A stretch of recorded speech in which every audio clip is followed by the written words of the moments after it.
केदारनाथ धाम एक ऐसी पावनी भूमि है जिसे लोग देवभूमि के नाम से जानते हैं। यहाँ की पवित्रता और रहस्य एक ऐसे मर्मम दृश्य को बिखेरते हैं जिनका वर्णन शब्दों में कर पाना काफी मुश्किल है। केदारनाथ धाम ज्योतिर्लिंग देवभूमि उत्तराखंड में स्थित केदारनाथ धाम से सभी शिव भक्त परिचित हैं। बाबा केदारनाथ के इस धाम की गणना 12 ज्योतिर्लिंगों में भी की जाती है। इस धाम की विशेषता यह है कि यहाँ साल के 6 महीने मंदिर के कपाट खुलते हैं और बाकी के दिन भक्तों के लिए यह कपाट बंद कर दिए जाते हैं। लेकिन मंदिर में उपस्थित सभी देवताओं को उमीखट लाया जाता है और वहां उनकी पूजा की जाती है। हिमालय की गोद में स्थित इस धाम के दर्शन करने के लिए देश विदेश से श्रद्धालु लाखों की संख्या में यहाँ आते हैं। साथ ही इस स्थान की अलौकिकता को देखकर मंत्रमुग्ध हो जाते हैं। मान्यता है कि बाबा केदारनाथ के दर्शन के बाद ही बाबा बद्रीनाथ के दर्शन करने की मान्यता है, अन्यथा यहाँ की गई पूजा निष्फल हो जाती है। इसके साथ धार्मिक ग्रंथों में यह भी बताया गया है कि यहाँ बाबा केदारनाथ सहित नर नारायण के दर्शन करने से सभी पाप मुक्त हो जाते हैं और अंत में मोक्ष की प्राप्ति होती है। आइए जानते हैं बाबा केदारनाथ से जुड़े ये 6 रहस्य, जहाँ पांडवों को पापों से मुक्त करने के लिए भोलेनाथ ने लिया था नंदी का रूप, और 400 साल तक बर्फ में दबे रहे केदारेश्वर मंदिर के ऐसे रहस्य जिनसे वंचित रहे अब तक लोग। लेकिन उससे पहले अगर यह वीडियो आपको पसंद आए तो हमें अपना रिस्पॉन्स जरूर दीजिएगा। आइए वीडियो शुरू करते हैं। नंबर 1, 3 पर्वतों के बीच मंदिर का निर्माण। केदारनाथ धाम में एक तरफ करीब 22,000 फुट ऊंचा केदार, दूसरी तरफ 21,600 फुट ऊंचा खर्चकुंड और तीसरी तरफ 22,700 फुट ऊंचा भरतकुंड का पहाड़। इन 3 पर्वतों से होकर बहने वाली जो 5 नदियां हैं, मंदाकिनी, मधुगंगा, चिरगंगा, सरस्वती और स्वर्णगौरी, इन नदियों में अलकनंदा की सहायक मंदाकिनी आज भी मौजूद है। इसी के किनारे है केदारेश्वर धाम। यहाँ सर्दियों में भारी बर्फ और बारिश में जबरदस्त पानी रहता है। यह क्षेत्र मंदाकिनी नदी का एकमात्र जल संग्रहण क्षेत्र है। यह मंदिर एक कलाकृति है। कितना बड़ा असंभव कार्य रहा होगा ऐसी जगह पर कलाकृति जैसा मंदिर बनाना, जहां ठंड के दिन भारी मात्रा में बर्फ हो और बरसात के मौसम में बहुत तेज गति से पानी बहता हो। आज भी आप गाड़ी से उस स्थान तक नहीं जा सकते जहां भगवान शिव विराजमान हैं। ऐसी प्रतिकूल परिस्थितियों में 1200 साल से भी पहले ऐसा अप्रतिम मंदिर कैसे बन सकता है? 1200 साल बाद भी जहां उस क्षेत्र में सब कुछ हेलीकॉप्टर से ले जाया जाता है और बिना किसी मशीन की सहायता से यहाँ एक पत्थर का टुकड़ा लाना मुश्किल है, लेकिन यह मंदिर वहीं खड़ा है और न सिर्फ खड़ा है बल्कि बहुत मजबूत है। वैज्ञानिक अनुमान लगाते हैं कि यदि मंदिर 10वीं शताब्दी में पृथ्वी पर होता तो यह हिम युग की एक छोटी अवधि में होता। Wadia institute of geology, Dehradun ने केदारनाथ मंदिर की चट्टानों पर लिग्नोमेटिक डेटिंग का परीक्षण किया। बता दें कि यह परीक्षण पत्थरों के जीवन की पहचान करने के लिए किया जाता है। परीक्षण से पता चला कि मंदिर 14वीं सदी से लेकर 17वीं सदी के मध्य तक पूरी तरह से बर्फ में दब गया था।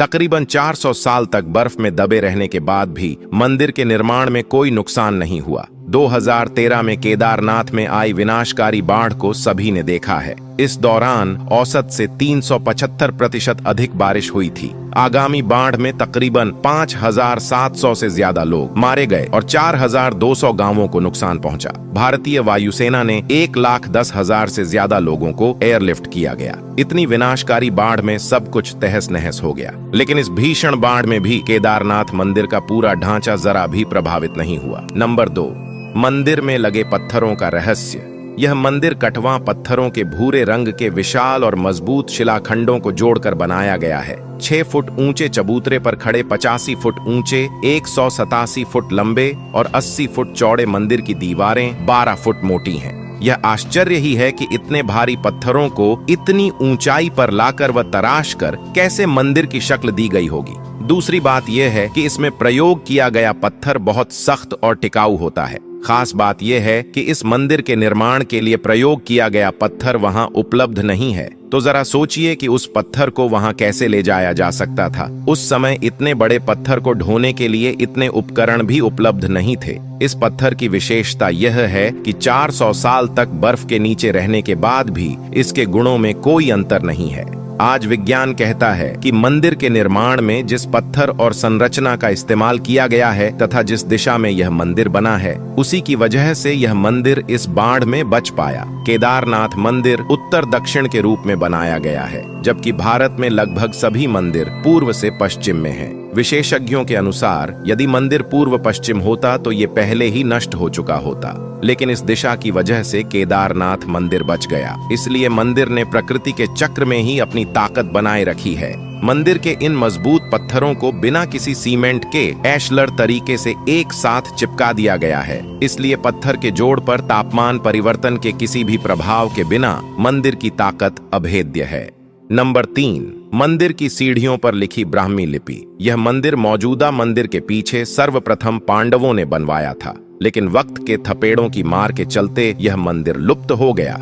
तब इस मंदिर का निर्माण आदि शंकराचार्य ने करवाया था। इस मंदिर के पीछे ही उनकी समाधि है। इसका गर्भगृह अपेक्षाकृत प्राचीन है, जिसे 80वीं शताब्दी के लगभग का माना जाता है। एक मान्यता अनुसार वर्तमान मंदिर 8वीं शताब्दी में आदि शंकराचार्य द्वारा बनवाया गया, जो पांडवों द्वारा द्वापर काल में बनाए गए पहले के मंदिर की बगल में है। मंदिर के बड़े धूसर रंग की सीढ़ियों पर पाली या ब्राह्मी लिपि में कुछ खुदा है, जिसे स्पष्ट जानना मुश्किल है। यह मंदिर एक 6 फीट ऊंचे चौकोर चबूतरे पर बना हुआ है। मंदिर में मुख्य भाग मंडप और गर्भगृह के चारों ओर प्रदक्षिणा पथ है। बाहर प्रांगण में नंदी बैल वाहन के रूप में विराजमान है। मंदिर को 3 भागों में बांटा जा सकता है, 1 गर्भगृह, 2 मध्य भाग, 3 सभा मंडप। गर्भगृह के मध्य में भगवान श्री केदारेश्वर जी का स्वयंभू ज्योतिर्लिंग स्थित है, जिसके अग्रभाग पर गणेश जी की आकृति और साथ ही मां पार्वती का श्री यंत्र विद्यमान है। श्री केदारेश्वर ज्योतिर्लिंग के चारों ओर विशालकाय 4 स्तंभ विद्यमान है, जिनको चारों वेदों का द्योतक माना जाता है, जिन पर विशालकाय कमलनुमा मंदिर की छत टिकी हुई है। ज्योतिर्लिंग के पश्चिमी ओर एक अखंड दीपक है, जो कई हजारों सालों से निरंतर जलता रहता है,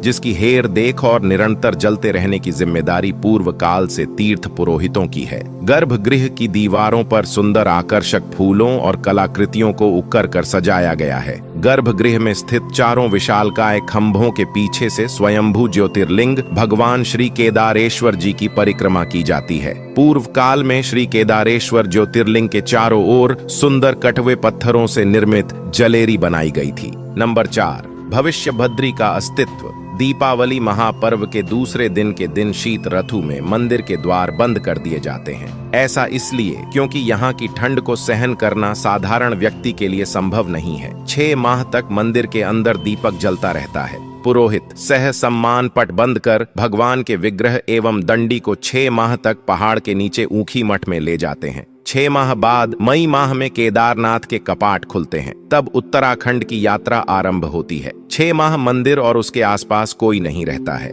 लेकिन आश्चर्य की बात कि 6 माह तक दीपक भी जलता रहता और निरंतर पूजा भी होती रहती है। कपाट खुलने के बाद यह भी आश्चर्य का विषय है कि वैसी की वैसी ही साफ सफाई मिलती है जैसी कि पुजारी छोड़कर गए थे। इसके साथ इस मंदिर के संदर्भ में पुराणों में यह भविष्यवाणी भी की गई थी कि एक समय ऐसा आएगा जब केदारनाथ धाम का समूचा क्षेत्र और तीर्थ स्थल लुप्त हो जाएंगे। यह तब होगा जिस दिन नर्व नारायण पर्वत एक दूसरे से मिलेंगे, तब इस धाम का मार्ग बंद हो जाएगा। इस घटना के कई वर्षों बाद भविष्य भद्री नाम के तीर्थ का उत्थान होगा।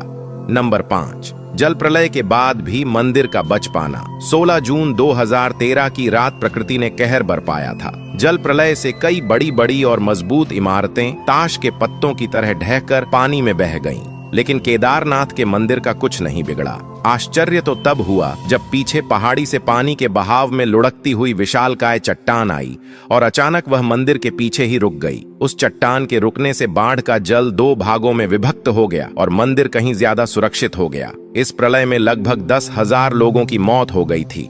नंबर 6, केदारनाथ में स्वर्ग सी हवा। केदारनाथ धाम हिमालय की ऊंची चोटियों और घने जंगलों के बीच बना हुआ मंदिर है। यही वजह है कि बहुत सारे लोगों को यह महसूस होता है कि केदारनाथ धाम में स्वर्ग से हवाई चलती है। यदि हम वैज्ञानिक दृष्टिकोण से देखें तो केदारनाथ के आसपास की प्राकृतिक संरचना और ऊंचाई के कारण यहाँ की हवा अधिक शुद्ध और ऑक्सीजन से भरपूर होती है। यहाँ का दृश्य काफी ज्यादा मनमोहक और सुंदर है, जिसकी अलौकिकता लाखों लोगों के दिल को छू जाती है। मंदम गति से बहने वाली ये स्वर्ग रूपी हवा केदारनाथ के पावन भूमि को धोती रहती है। कथित तौर पर यह भी माना जाता है कि पुराणों में बद्री केदारनाथ के रूठने का जिक्र मिलता है। पुराणों अनुसार कलयुग के 5000 वर्ष बीत जाने के बाद पृथ्वी पर पाप का साम्राज्य होगा। कलयुग अपने चरम पर होगा, तब लोगों की आस्था लोभ, लालच और काम पर आधारित होगी। सच्चे भक्तों की कमी हो जाएगी। ढोंगी और पाखंडी भक्तों और साधुओं का बोलबाला होगा। ढोंगी संतजन धर्म की गलत व्याख्या कर समाज को दिशाहीन कर देंगे। तब इसका परिणाम यह होगा कि धरती पर मनुष्यों के पाप को धोने वाली गंगा स्वर्ग लौट जाएगी। ऋषि मुनि भी कहते हैं, तस्यैव रूपम दृष्ट्वा च सर्व पापै प्रमुच्यते जीवन्मक्तो भवेत सोपि यो गतो बद्रीबने दृष्ट्वा रूपम नरस्यैव तथा नारायणस्य च केदारेश्वर नामनश्च मुक्तिभागी न संशय। इन श्लोकों का हिंदी अर्थ है, उस ईश्वर के रूप को देखकर सभी पापों से मुक्ति मिल जाती है। जो व्यक्ति बद्रीनाथ में जाता है वह भी जीवन मुक्त हो जाता है। जो व्यक्ति न केवल नारायण के रूप को देखता है बल्कि केदारेश्वर के नाम का भी जाप करता है, वह निःसंदेह मुक्ति प्राप्त करता है। देवभूमि के चारों ओर का दृश्य काफी विचित्रमय लगता है, जहां करोड़ों की संख्या में श्रद्धालु आते हैं और इस पावनी दृश्य का जी भर के आनंद लेते हैं। इस पावनी देवभूमि के ये रहस्य आपको कैसे लगे, हमें कमेंट में जरूर बताना। और आज की इस वीडियो को हम यहीं पर समाप्त करते हैं। अगर आपको हमारी ये वीडियो पसंद आई हो तो हमें लाइक, शेयर, सब्सक्राइब जरूर करिएगा। मैं मिलता हूँ आपसे नेक्स्ट वीडियो में।